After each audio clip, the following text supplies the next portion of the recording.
Hello everyone, welcome to Tathastu and welcome to our class where we are going to do the daily news analysis of 15th of July. So let's get started with this thing, but before that a little bit of information over here, and this information is related to the courses which we are offering. So ये courses कौन-कौन से हैं? MA, BA, diploma plus UPSC preparation और only UPSC preparation, आप ये सभी को join कर सकते हैं 24th of July से. So you can join these courses, and apart from that philosophy optional अभी भी चल रहे हैं, you can join that course. और सितंबर फर्स्ट वीक से जो है दूसरी बैच स्टार्ट हो रही है, तो आप उसको भी ज्वाइन कर सकते हो. ऐसे एनहांसमेंट प्रोग्राम 16 जुलाई से स्टार्ट हो रहा है, and apart from that score enrichment programme philosophy का ही इसके लिए एडमिशंस ओपन है, तो you can join any time. Apart from that NCERT batch जो है ये भी चल रहा है. सीईएसईआर पेपर 2 की कोर्सेज हैं, आप इसको भी ज्वाइन कर सकते हो. Related to if you want to gather the information related to any of these courses, तो कहाँ से मिलेगी information? tathastuics.com. you can join this. I mean, you can definitely go over there. यहाँ से जा करके जो आप information gather कर सकते हो. You can take the admission also. And apart from that, these are the numbers जिस पे आप कॉल करके जो भी आपकी query है, कुछ भी है related to the courses, you can ask or you can visit our office as well. ठीक है, चलिए let's get started with the very first topic, that is the age of consent for data protection. How the definition of a child has changed over the years. So this is what we are going to do. Indian Express का है ये. This is really very important क्योंकि आजकल date में हम हमेशा यही चीज़ कहती हूँ ना कि आज के डेट में भाई ट्रेजर जो कहते हैं ना, ट्रेजरी, और यू कैन से एक तरीके से जो सबसे कॉस्टली, सबसे ज़्यादा वैल्यूएबल चीज़ जो है, that is what? Data. So that is data. It is very important. So data जो है उसके बारे में हम यहाँ पे एक्चुअली एज ऑफ कंसेंट जो है, जिसमें कि इस आर्टिकल में पूरा बात क्या कहा गया है कि पेरेंट्स का एक जो नज़र रखना होता है, पेरेंटल एक जो परमिशन लेनी होती है, वो कौन से एज तक का रहना चाहिए, एंड कहाँ से जो है बच्चे अपने हिसाब से डिसीजन ले सकते हैं in order to use the internet and all. So अभी जो डेटा प्रोटेक्शन बिल जो है इसको लाया गया है, तो इसमें कुछ चेंजेस प्रपोज करी गई हैं, एंड इसमें से एक जो चेंज प्रपोज किया गया है, that is to lower the age of consent for accessing the internet services without parental oversight from 18 years. तो 18 years की जो एज है उससे कम करने की बात कह रहे हैं. एज ऑफ कंसेंट जो है इंटरनेट पे एक्सेस, कोई भी इंफॉर्मेशन एक्सेस करने की, वो 18 साल से कम करने की बात कर रहे हैं, जहां पर कि पेरेंटल ओवरसाइट नहीं होगा. पेरेंटल जो लॉक लगा देते हैं ना, वो वाला सिस्टम नहीं होना चाहिए. सो that is what it is seeking.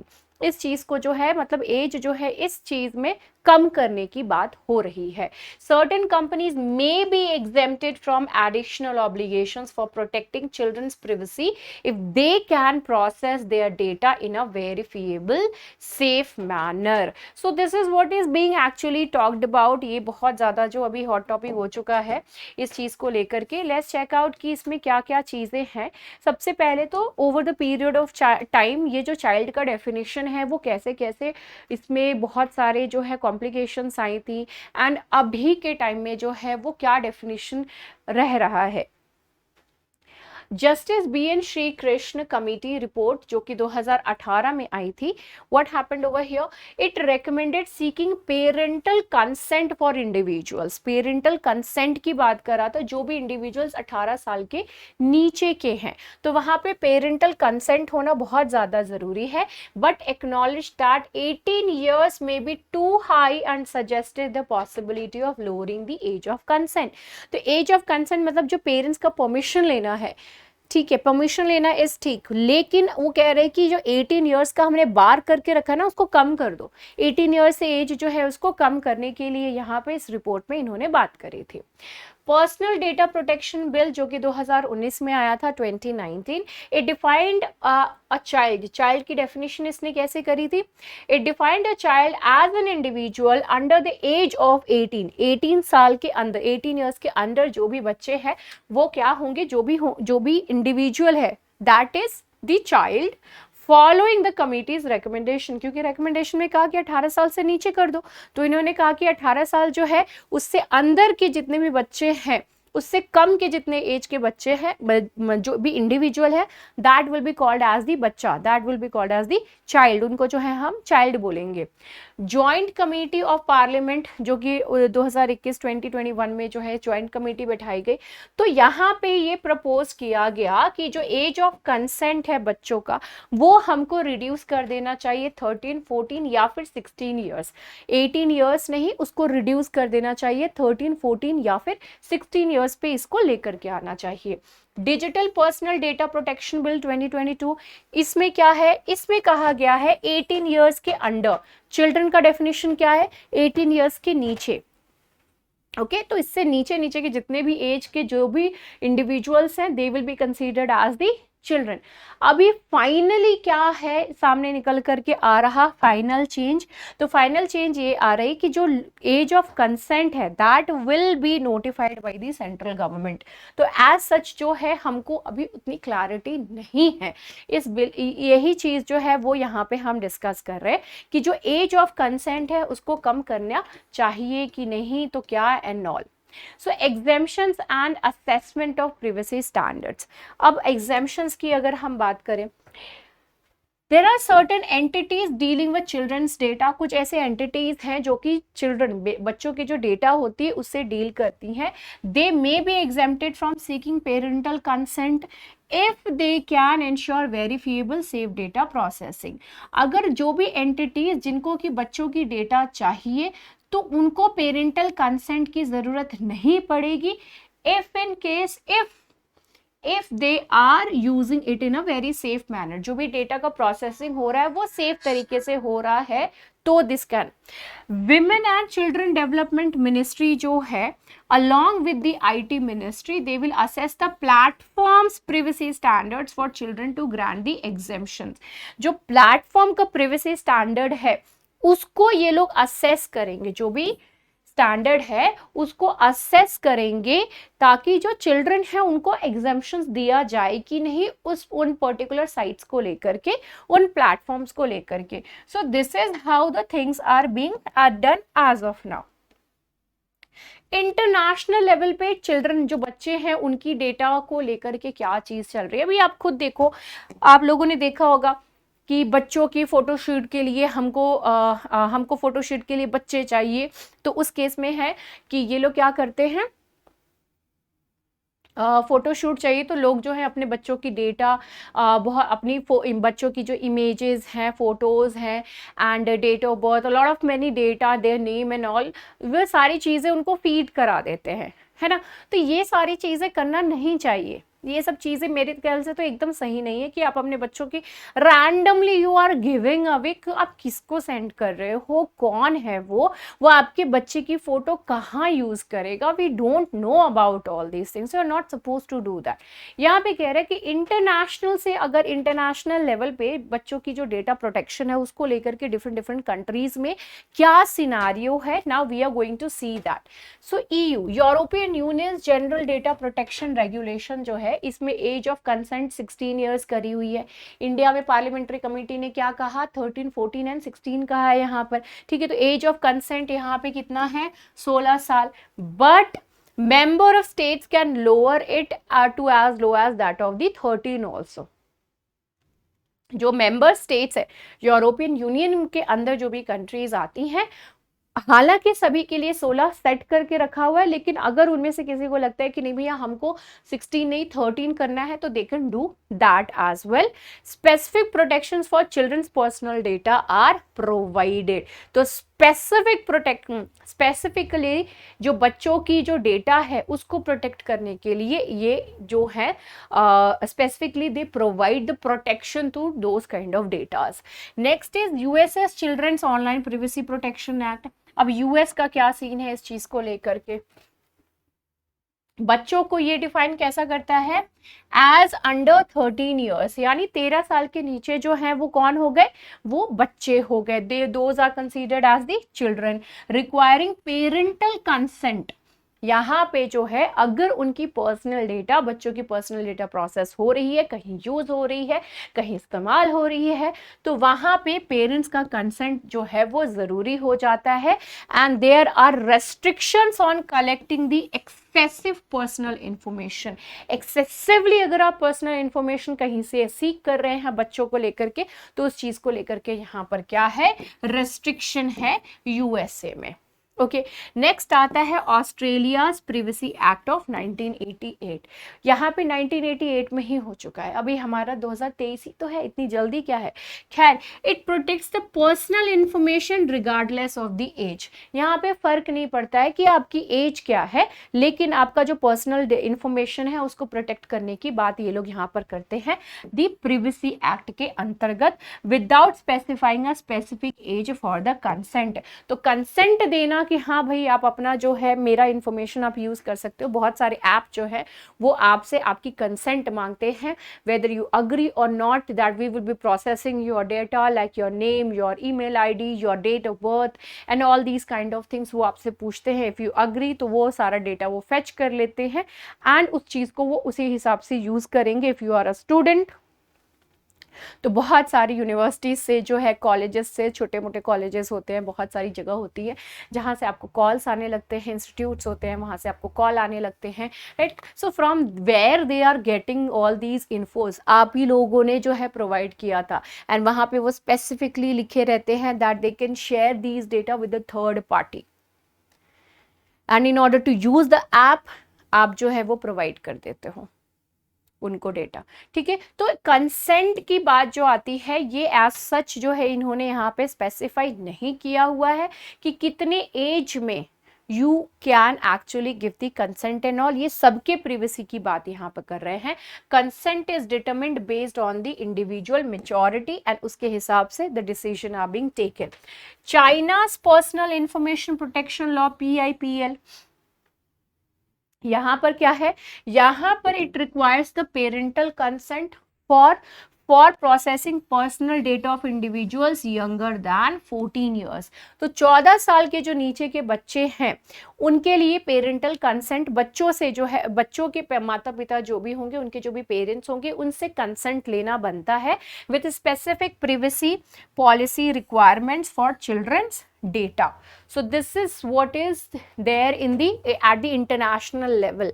ये सभी इंफॉर्मेशन जो है वो आपके लिए बहुत ही ज़्यादा इम्पॉर्टेंट है। Please gather all these things. Ma'am PDF कहाँ मिलेंगे? सी PDF जो है तथास्तु के चैनल पे मिल जाएगा और you can get it on the Tathastu का ही करंट अफेयर्स का चैनल भी है। So there also you will get the link of these videos and as well as the PDF। ये दोनों ही आपको वहाँ मिल जाएंगे। नेक्स्ट आता है अपना एयर पोल्यूशन को लेकर के। सो air pollution impacts villages and cities almost equally, but pollution control funds only for the urban India.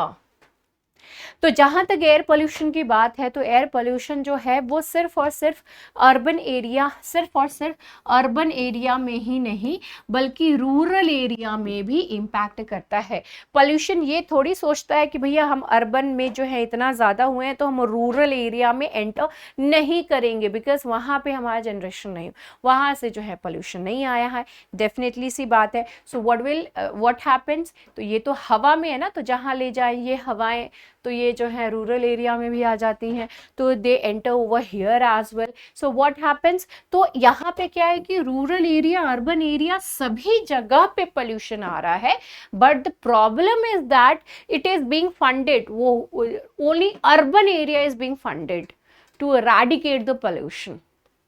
खैर यहाँ पे देखते हैं एयर पोल्यूशन की जब बात करें तो ये दोनों ही विलेजेस एंड सिटीज दोनों को ही इक्वली ही इम्पैक्ट कर रहा है and it is according to CSE, that is the centre for science and environment. इनकी एनालिसिस के तौर पे ये सारी चीज सामने आई है। पार्टिकुलेट मैटर 5 जो है ये बहुत ही ज़्यादा टॉक्सिक होती है एंड ये बहुत ही ज़्यादा हाईली टॉक्सिक एयर पोल्यूटेंट है which was found to be as poor in the rural area as that in the urban in 2022। 2022 के हिसाब से देखें तो रूरल एंड अर्बन, दोनों ही एरिया में जो है ये हाईली टॉक्सिक माना जाता है पर्टिकुलेट मैटर, और दोनों ही जगह पे मिले हैं एंड दोनों ही जगह पे जो है नेशनल लिमिट को एक्सीड करती हुई मात्रा में मिले हैं।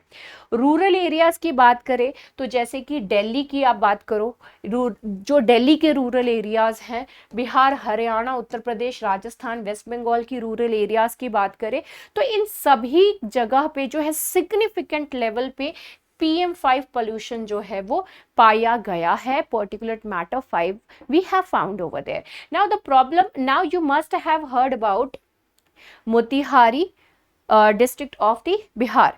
बिहार का ही ये प्लेस है जो कि इंडिया में पे सब लोग हल्ला करते हैं कि दिल्ली बहुत ज़्यादा जो है वो पोल्यूटेड एरिया है, but Motihari came out to be one of the pollutest, मतलब सबसे ज़्यादा जो पोल्यूटेड एरिया के तौर पे सामने आया था। तो that was quite shocking for a lot many people, लेकिन जो वो चीज़ हाईलाइट नहीं हो पाती because those are the very small small towns, छोटे जगह है, जो छोटे शहर हैं, इस वजह से। तो वही पॉइंट आउट कर रहा है कि जो भी रूरल एरियाज हैं इन सारे जगहों पे, वहां पे हमको पर्टिकुलर मैटर जो है ये 5 देखने को मिला है which is highly toxic. Rural population जो है it actually suffers a lot in terms of reduced life expectancy due to the exposure to toxic pollutants है। तो ये लोग जो है वो बहुत ही ज़्यादा खतरनाक सिचुएशन झेलते हैं because of the toxic pollutants which are present in the air। National air clean air plan जो है इसको 2019 में इम्प्लीमेंट किया गया था और इसका एम क्या है, to achieve 20 to 30% reduction in the PM2.5 and PM10 concentration by 2024। 2024 तक जो है हमको ये चीज अचीव करना है। This is what is the aim of the national clean air pollution. And around 9,000 crores have been allocated for 131 cities। इतना जो है वो सिटीज के लिए एलोकेट किया गया है which has been categorised as the non attainment areas with consistently high air pollution levels. तो वो स्पेसिफिकली जगहों को चूज किया गया है जो कि जहां पर हमको जो हाईली एयर पोल्यूशन लेवल्स, जो एयर पोल्यूशन लेवल्स है वो कंसिस्टेंटली हाई देखने को मिले हैं। तो there we have decided in order to induce those 9,000 crore rupees to reduce the pollutants over there, the presence of pollutants in the air. Concerns क्या हैं, suggestions? The government's focus on investing selected urban areas to control air pollution while neglecting the rural areas. So this has to be balanced. एक तरीके से यहाँ पर कह रहे हैं कि that this should be balance because ये अर्बन एरियाज हैं, हम उन्हीं के ऊपर ज़्यादा फोकस कर रहे हैं as compare to that of the rural areas. वहाँ तो खैर ध्यान ही नहीं है, तुम हो भी यहाँ पे एग्जिस्ट भी करते हो, वो वाला सिचुएशन है। Because this is the kind of notion in our mind कि अर्बन एरियाज जो है वही पोल्यूटेड हैं एंड रूरल एरियाज जो है वो पोल्यूटेड नहीं है। So this is what we actually feel and which is wrong also. क्यों हम लोग सोचते हैं, क्योंकि रूरल एरिया में तो इतने सारे ट्रीज हैं, ये सारी चीजें, लेकिन हवाएं तोड़ के जा रही है ना वहां पे नाचते हुए, तो उसका क्या करेंगे है। एंड ये जो स्टबल बर्निंग होता है, ये सारा चीज, ये तो this is happening everywhere. So all these kind of situations are there. So most of the rural areas they lack pollution measuring mechanisms also.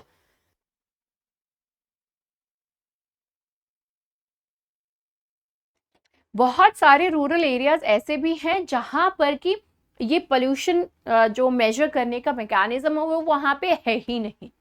अब बताओ भाई क्या किया जाए, है ना। तो अब कैसे पता चलेगा कि वहां पे क्या सिचुएशन है। So you need to measure first in order to combat that. So and apart from that they have the limited resources also in order to combat the pollution effectively over there.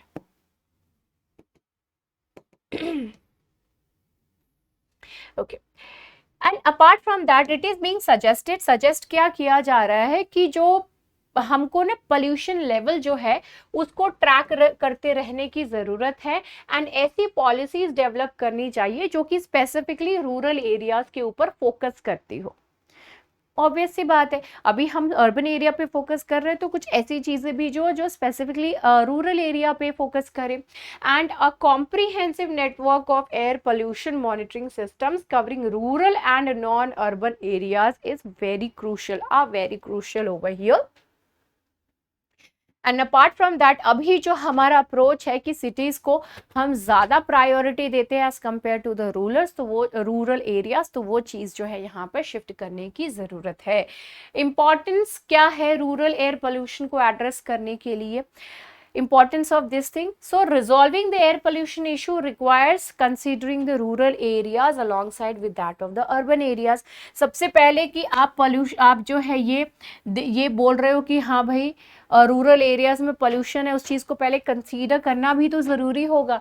अभी हम consider सिर्फ जो है वो urban area को कर रहे हैं। अब ये अर्बन एरिया के साथ साथ अब रूरल एरियाज जो है उन दोनों को ही सेम ही पैमाने पर लेकर के हमको चलने की ज़रूरत है।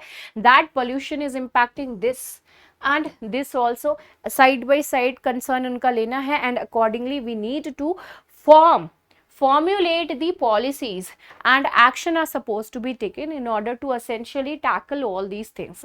ये जो टैकल करने की हमको ज़रूरत है एयर पोल्यूशन को।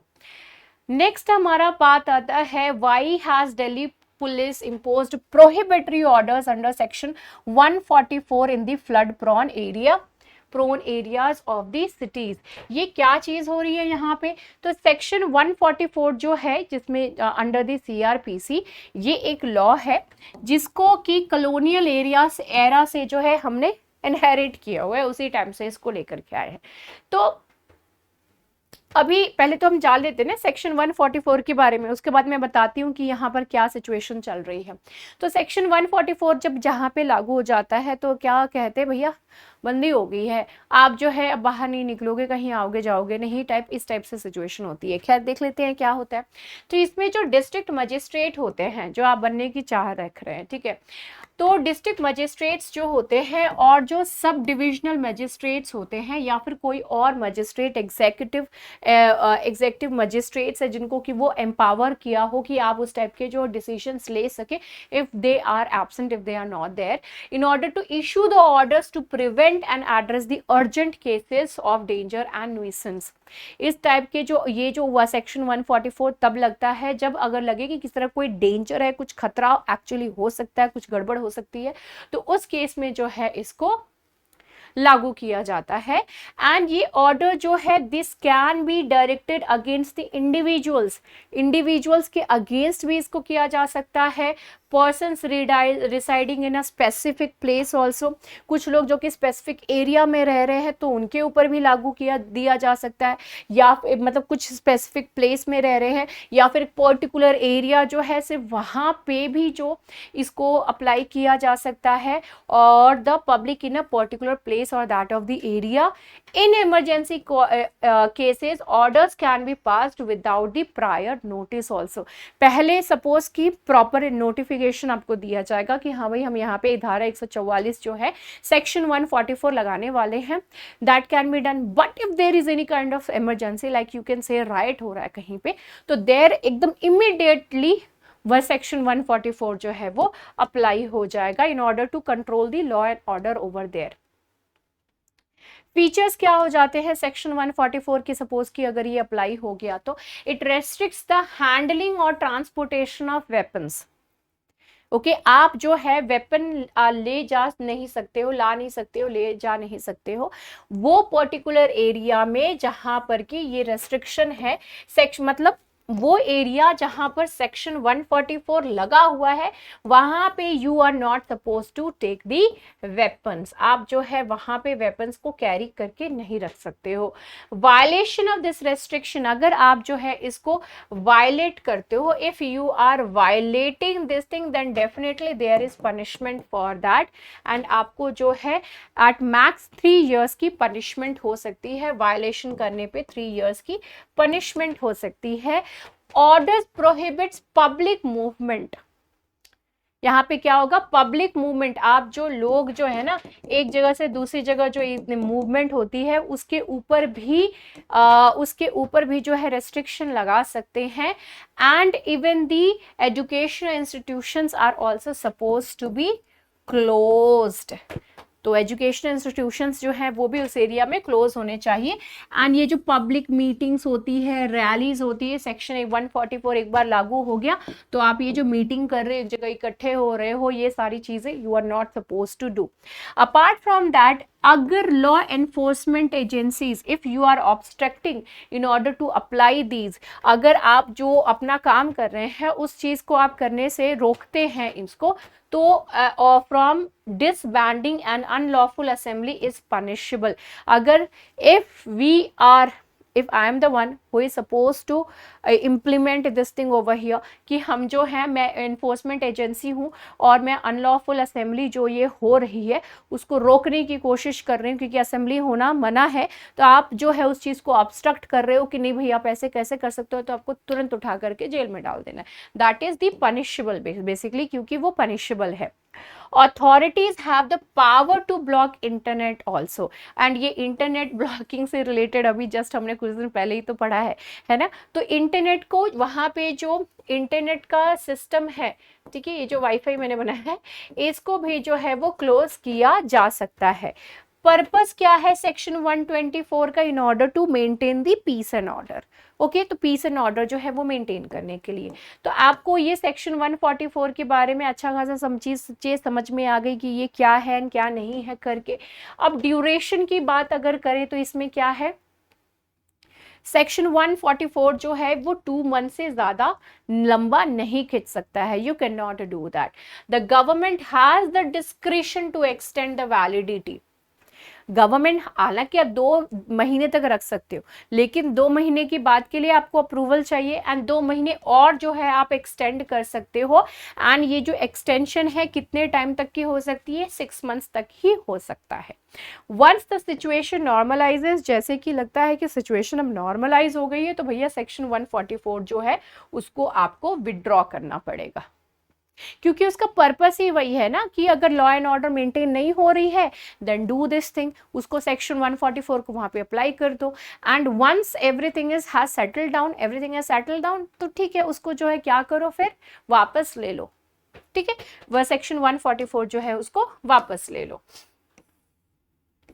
Here you can see कि सेक्शन 144 से रिलेटेड बहुत ही अच्छे से हु व्हाट वेयर कहाँ पे अप्लाई हुआ, किसके ऊपर अप्लाई होगा and all everything has been it has been provided over there, so that is quite good. Section 144 जो है इसको लेकर के क्रिटिसिज्म भी रहता है, क्योंकि ये मैजिस्ट्रेट्स जो होते हैं उनको एक्सेसिव पावर देता है, बिकॉज दे कैन एक्सरसाइज, वो जो है उसको अलग गलत तरीके से यूज कर सकते हैं, because they are now having the absolute power है उनके पास सेक्शन 144 आने की वजह से।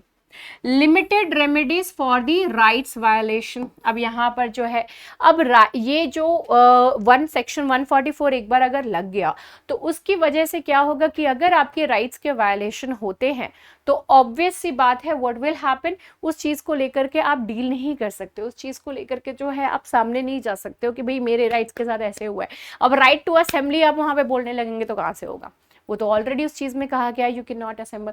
सो remedies against the order include revision applications and writ petitions, but the process may not effectively address violations of the fundamental rights की जो violations है उसको ये प्रॉपर्ली डील नहीं कर पाएगा।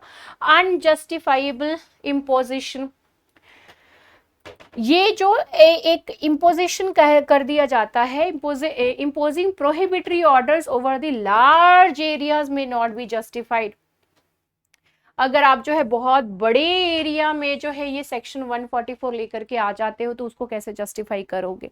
ओके, तो उस चीज की जस्टिफिकेशन नहीं आती है। As a security situations differ and should be dealt with on case by case basis, कि बड़े बड़े एरिया आ गए, अब उन एरिया में जो है आप सेक्शन 144 लेकर के आ जाते हो तो वहां पे कैसे जस्टिफाई करोगे कि क्या एक्चुअली में वो सभी जगह पे अप्लाई करना जरूरी था।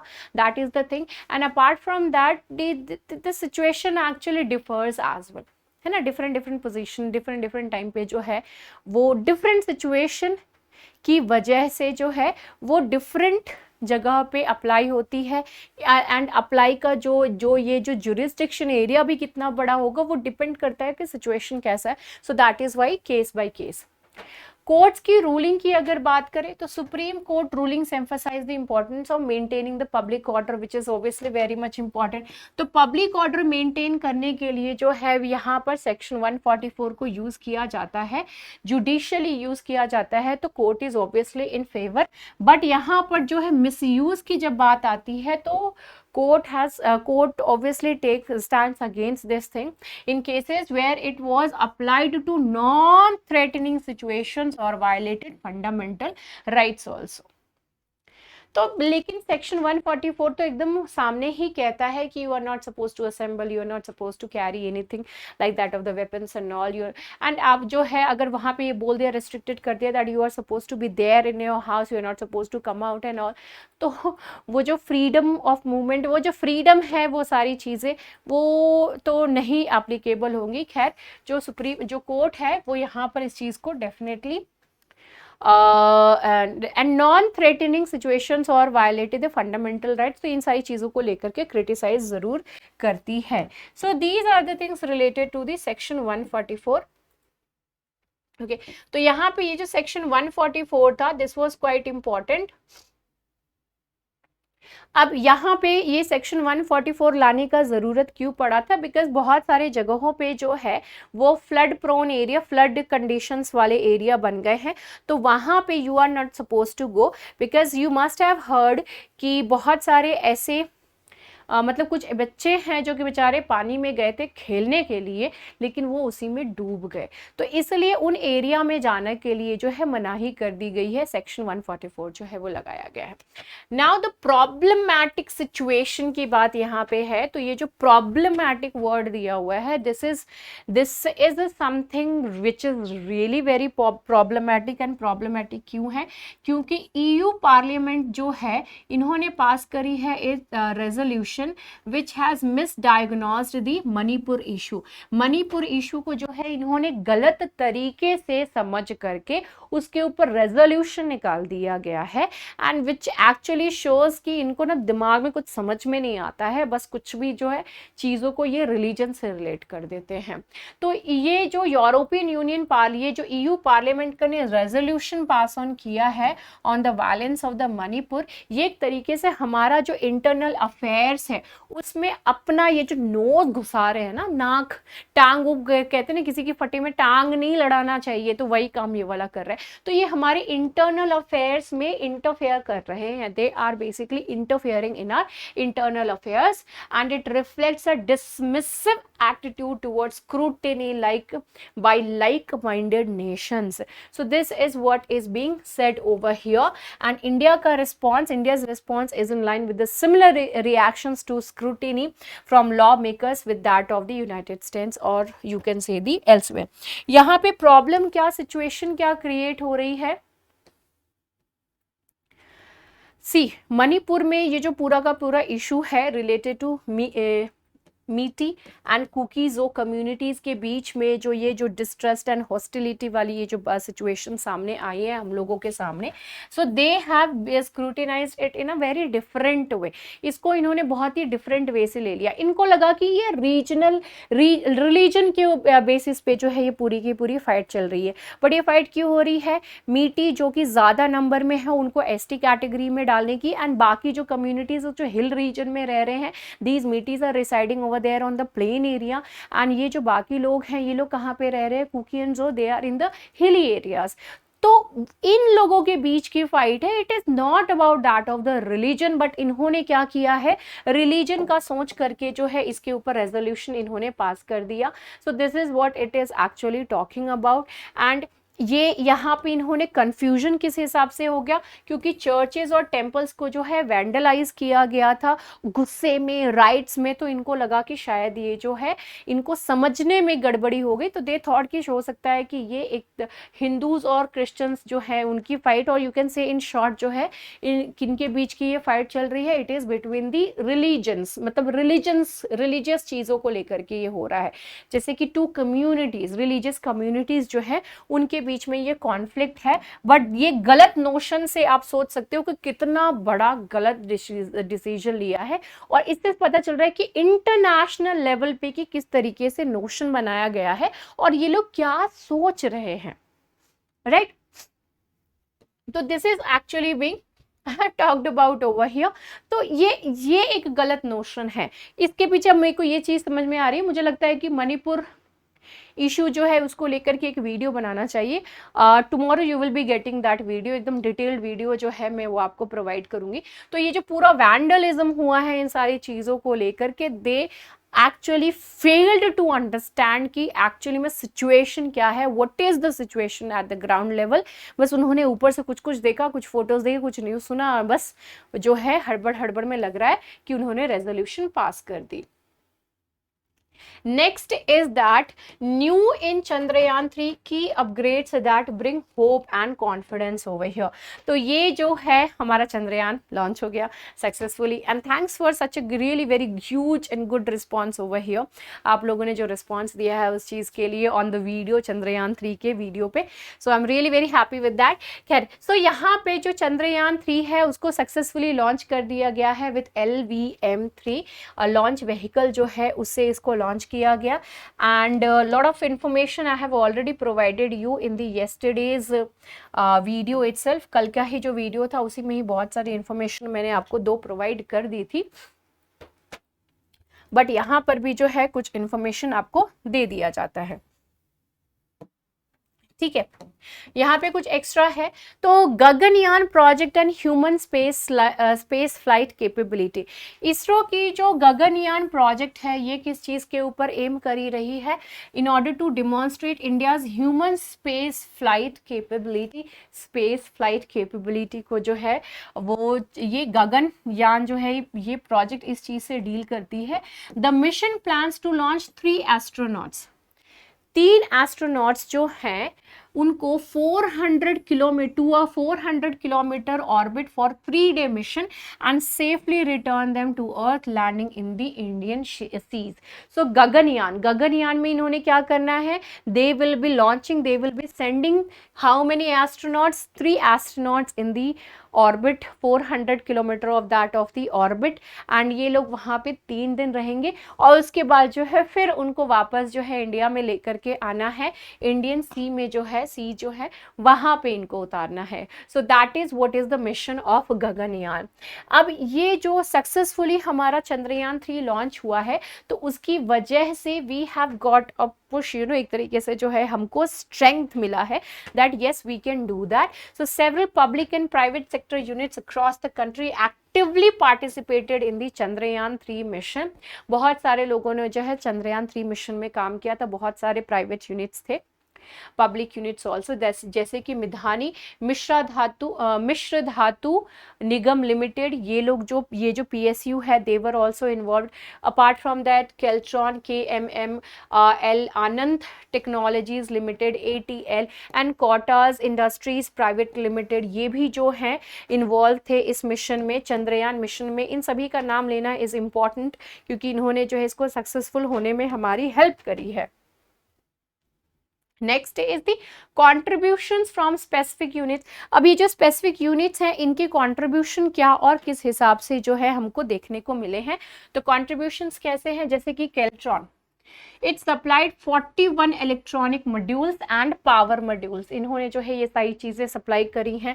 अनंत टेक्नोलॉजीज लिमिटेड ने जो है एवियोनिक्स पैकेजेस सप्लाई करी थी, including the on board computers also, navigation systems, control electronics, telemetry, a lot of things they supplied. Apart from that, central tool room and training center, that is CTTC, which is there in Bhubaneswar, इन्होंने क्या चीज़ manufacture किया था, they manufacture the flow control valves, gyroscopes, gyroscopes, propellant walls and parts and sensors and components also of the moon landers wheel mechanism, उन सारी चीज़ों के लिए। तो इन लोगों सभी ने जो है वो बहुत ही इंपॉर्टेंट रोल प्ले किया था ये सारा चीज़ करने के लिए, इसको सक्सेसफुली जो है वो वहाँ पे पहुँचाने के लिए। ये सारी चीज़ें जो है मैंने आपको ऑलरेडी वहाँ पे एक्सप्लेन कर दी थी बहुत ही डिटेल में। रीजनल इन्वॉल्वमेंट्स भी बहुत सारे, जो रीजनल लेवल पे भी बहुत सारे लोगों ने अपना अपना रोल यहाँ पर प्ले किया है। नेक्स्ट आता है new Scorpion class submarines for the navy, why they are so crucial to buy. तो स्कॉर्पियन जो है फ्रांस गए, तो ऑब्वियसली बात है फ्रांस में कुछ अच्छी चीज़ें हुई। तो construction of 6 scorpion class submarines under project 75 by Mazagon dock shipbuilders limited will happen. So 6 scorpions जो हैं वो बनाए जाएंगे। And apart from that delay हो रहा है इस प्रोजेक्ट को लेकर के, and with the first submarine commission in 2017। पहला सबमरीन जो है डिले होता गया, लेकिन पहला सबमरीन जो है वो 2017 में मिला, स्कॉर्पियन का कमीशन किया गया। And later on last one जो है वो एक्सपेक्टेड है कि 2024 की स्टार्टिंग के टाइम पीरियड में हमको वो सबमरीन जो है वो मिल जाएगी। ठीक है, स्पेसिफिकेशंस क्या है? लगभग 220 फीट ये है इनकी लंबाई, हाइट नियरली अबाउट 40 फीट है, एंड इसकी स्पीड 11 नॉट्स होती है सरफेस एंड 20 नॉट्स सबमर्ज्ड, मतलब कि ये पानी के सतह पर जो है तो 11 नॉट्स की स्पीड से जाती है, एंड पानी के अंदर है तो इनकी स्पीड जो है वो 20 नॉट हो जाती है। ओके, कन्वेंशनल अटैक कैपेबिलिटीज हैं, torpedoes and missile launch system भी है इस पे, तो लॉन्चिंग भी कर सकती है, अटैक कर सकती है अपने एनिमीज पे। Surveillance and intelligence gathering mechanism is also over there, and it is diesel electric propulsion system. तो डीजल इलेक्ट्रिक प्रोपल्शन सिस्टम है इसमें, तो बहुत सारी जो है अच्छी चीज़ें हैं। इसके अलावा इसमें है रेट्रोफिटिंग एयर इंडिपेंडेंट प्रोपल्शन, इसमें एयर इंडिपेंडेंट प्रोपल्शन सिस्टम है from 2014 in order to enhance the endurance and that of the stealth also. So air independent propulsion system है इसमें, इट मीन्स कि इसमें पानी में जो है ये बहुत लंबे टाइम पीरियड के लिए जो है ये रह सकता है। ओके, ये काफी लंबे टाइम के लिए जो है ये रह सकता है। राइट, अपार्ट फ्रॉम दैट ये जो न्यूक्लियर सबमरीन्स हैं, comparison with the nuclear submarines, अगर इनको जो है इनको न्यूक्लियर सबमरीन से कंपेयर करें, nuclear submarines have unlimited endurance, and ये इनको रीफ्यूलिंग की जरूरत नहीं पड़ेगी, ये 30 साल तक जो है ऐसे ही कर सकते हैं, ऐसे ही रह सकते हैं, बिकॉज न्यूक्लियर है, वहां से इनको जो है एनर्जी सारी मिल रही है। Advantages of conventional submarines with that of the air independent propulsion technology include the increased range end of that of the stealth. तो इनकी रेंज अच्छी खासी रहती, अच्छी खासी रेंज इनकी रहेगी। ठीक है, apart from that India currently operates 2 nuclear powered submarines of the Arihant class. Arihant class की दो न्यूक्लियर पावर्ड सबमरीन्स जो हैं उनको ऑपरेट कर रहा है इंडिया। इट मीन 30 साल, समझ रहे हैं, 30 साल। अभी हमको जो है we need 3 new submarines, and ये सब की जो है बहुत ही डिलेड डिलीवरी हो रही है, एंड ऑब्वियसली बात है कि डिले ना हो, हमको जल्दी से जल्दी है ये सारी चाहिए। इंडियन नेवी के पास अभी 16 कन्वेंशनल सबमरीन्स हैं जो कि रिफ्यूलिंग चाहिए। ठीक है, but requires at least 18 for full spectrum operations. हमारा अगर फुल्ली ऑपरेशनलाइज सही ढंग से सारी चीजें काम करे तो उसके लिए हमको 18 चाहिए, तो 2 और चाहिए यहाँ पे। Additional submarines will be enhance force level operational readiness, create employment opportunities, and enhance the capabilities of the MDL also. This is what we are expecting. Rafale jets and their marine versions are also being expected. Rafale jet जो है जो कि manufacture किया जाता है Dassault Aviation के द्वारा। Rafale jets are advanced multi role fighter jets which are equipped with the weapon systems. Advanced weapon systems है ये राफेल जेट्स के ऊपर जो एडवांस्ड वेपन सिस्टम्स हैं। राफेल मरीन फाइटर्स जो है ये राफेल जो है वो हवा का है, मरीन जो है वो पानी का है। ठीक है, so these are of that of the naval variant with differences such as foldable wings, इनके जो विंग्स हैं वो फोल्ड हो सकते हैं, longer air frame and tail hook for the carrier operations as well. So these are the basically features of that. Need for Rafale marine. अब यहाँ पे रफेल मरीन रफेल एम, इसकी ज़रूरत क्या है? बिकॉज इंडियन नेवी अभी जो Indian navy है वो मिग 29 KS में इसको ऑपरेट कर रही है from INS Vikramaditya aircraft carrier. इसके द्वारा जो है मिग 29 KS को ऑपरेट कर रही है. अभी जैसे ही मिग 29 KS जो है ये कुछ टाइम में रिटायरमेंट हो जाएगा, it will happen in a decade and so. तो 2 operational carriers, there is a need for additional deck based fighters. So deck based fighters की हमको जरूरत पड़ेगी. तो जैसे मिग 29 केस जो है मिग 29 केस ये रिटायर हो जाएंगे तो उसकी जगह पे हमको कुछ तो चाहिए ना, है ना. तो इसलिए we need something really very good, more advanced and all. So that is why we need Rafale M. Apart from that, indigenous twin engine deck based fighter is under the development by that of the ADA. so these are the things related to our defense system. ये सारी चीजें हैं. so this is it for this week's current affairs analysis. I hope you people enjoyed it. बहुत सारी चीज़ें हमको सीखने के लिए मिली हैं. खैर, so see you in the next video. Take care, bye bye and have a great time. Good night.